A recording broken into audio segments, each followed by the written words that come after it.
Hello, my little friends. I'm your host, Mr. Catchy Name. You can call me Catch. And welcome to the Uncanny X-Men issue number 173.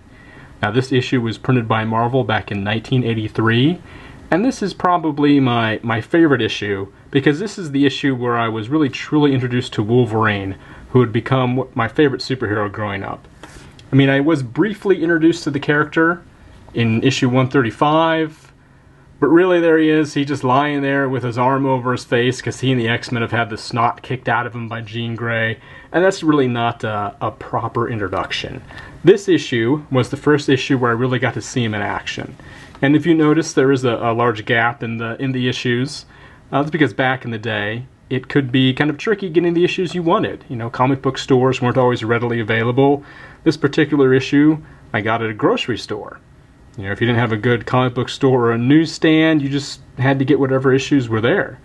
It actually wasn't until quite a few years later that I was able to get my hands on issue 172, which was the predecessor that kind of set the stage for this issue, when at the grand opening of a store called Comic Adventures in Mansfield, Ohio.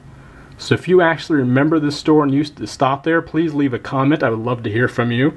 See if there's anybody out there who remembers Comic Adventures.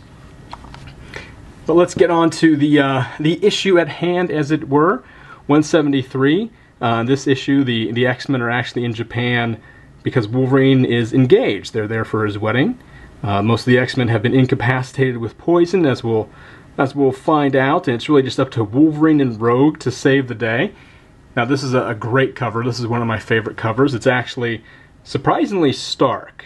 You know, there's not much flashy background. This is probably my favorite Wolverine costume because it's kind of ugly, really. I mean, most superhero costumes are very bright and colorful. What made Wolverine interesting is that he was so different from the other superheroes. You know, usually they're all tall and handsome and they have perfect hair, and Wolverine was short and mean. He smoked, he drank. His hair looked ridiculous, and his costume wasn't real razzle-dazzle, so that fit with the character. You can see here we've got a little autograph from Chris Claremont, which was a pretty big moment. That my favorite issue is signed by Chris, or Mr. Claremont. Actually, I have no idea. I don't know what he prefers. Only met him for a few minutes because there were a lot of people in line. Now, as you can see, this issue has definitely seen some action itself. The binding's pretty chewed up, it's all banged up, but that's what happens when you have a good issue that you really enjoy reading. And this was exciting. This character was new. Like, Rogue even looked cool. Like, what's the deal with the skunk hair? You know, I was like, what's going on with this, right? So you open it up, and you've already got a very gripping opening. You've got a couple of guys getting chucked through a window with the glass everywhere. We get Wolverine interrogating some poor slob. I mean, basically, and Wolverine needs to ask some questions. You might as well just give it up. Rogue is hanging out. I had no idea who Rogue was. This was actually not long after Rogue had joined the X-Men. Originally, Rogue was a villain, and Wolverine has some issues with her because she took Carol Danvers, or Ms. Marvel, took her powers and put her in a coma. So Wolverine doesn't particularly trust the character Rogue, but I did. When I was a kid, she was pretty cool. I mean, you tried to stab her and the blade just bends. That's great. You got this ornery little guy with the claws and everything. Everybody's looking formidable. I really enjoyed reading this comic book over and over again. We've got a little side story where Storm is on her own in the mean streets of wherever they are, Tokyo. She's kind of finding herself again. Just a little side plot there. We rejoin Rogue and Wolverine here, where they're doing some reconnaissance, and they find out they've been had. And then the comic book is very action movie-ish here. Got some guards guarding the X-Men in the hospital. Some ninjas drop them pretty easily, and then the action really picks up. And we get to what is, in my opinion, one of the great fight scenes in comic books between Wolverine and the Silver Samurai. This is my favorite fight scene. As you can see, it's pretty sparse, like a lot of the comic book. I mean, once they start to go at it, there's really not much background here. It's just the wall. You know, to give you a little bit of perspective. The two characters immediately start tearing each other apart.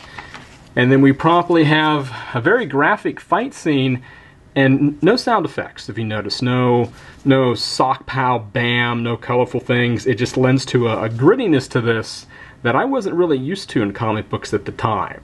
You know, these guys are tearing each other apart. I would imagine they're fighting apparently over their... they must be fighting over some bubble yum, I guess, because right in the middle of the fight scene, somebody thought it was a good idea to put an ad. Yeah, so it's got to be...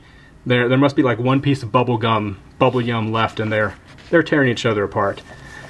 As you can see, the whole thing's very sparse. These guys are stabbing each other. Finally ends when Wolverine breaks the Silver Samurai's arm, and his fiancée stops him, spares the guy's life, and then you can buy some comic books. Okay, sure, from Mile High Comics. Thanks, guys, it really helps out with the tension here.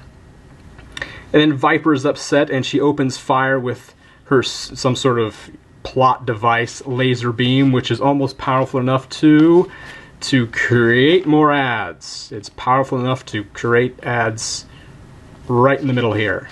Yeah, that helps. That helps a lot, guys. But then anyway, we do see, you know, Rogue is almost dies, and Wolverine decides, since he risked their life, that he would, you know, give her his healing factor in order to save her and create the end of X-Men 1, the film. Yes, this is where they got the idea for that. Now, spoiler alerts, Wolverine, as you know, does not get married, but we do get to meet the first time ever of Mohawk Storm, which is probably one of my favorite incarnations of Storm. I don't know why I like her so much better than the other versions, just with the mohawk and the leather vest. I don't know, she just very tough looking in that. I was always pretty entertained by good old Mohawk Storm. So there we go, and it ends with the wedding is sadly broken off. She's more ads. A very vulnerable scene with Wolverine. Now this is an excellent issue.